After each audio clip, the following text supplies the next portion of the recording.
Jahil Okafor and Sethi Dabuba traded to the Brooklyn Nets in a deal. So right here, this was a contract type of move. And the Detroit Pistons, I like the move they made in this one, as Okafor going to the Brooklyn Nets in part of a deal here. He's an expiring contract. And the Nets, they gave up DeAndre Jordan, 4 picks, obviously in the second round here to Detroit. So Detroit, they stockpile a lot of picks in this deal.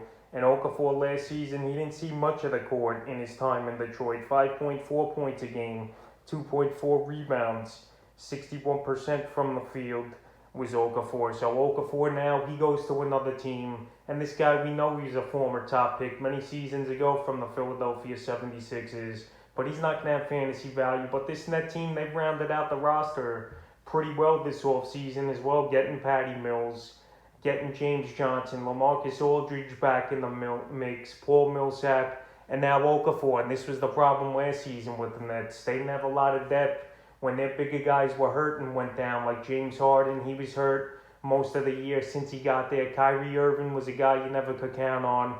But Okafor, as far as fantasy basketball, he's going to have no value on draft days coming up here. It's just a salary dump deal for the Detroit Pistons and them to absorb draft picks as well, which I like a lot here, and them getting rid of Jordan. So pretty much it was a small little move.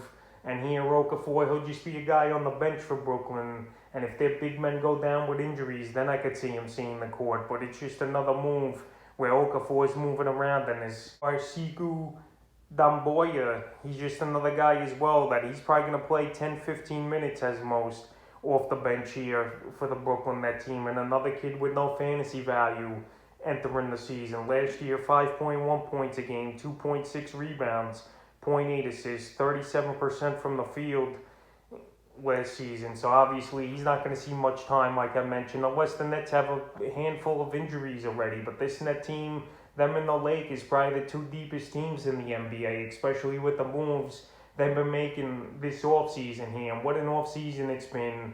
Another minor trade, but hey, it's something to talk about here with these 2 teams. So the Brooklyn Nets, they get rid of DeAndre Jordan's contract. We know Pistons are going to buy him out, and he's going to go to the Lakers. And they get Sigue Damboya and Jahil Okafor for 4 picks in this deal. And we'll see if these guys will have any impact for the Brooklyn Nets in the upcoming season.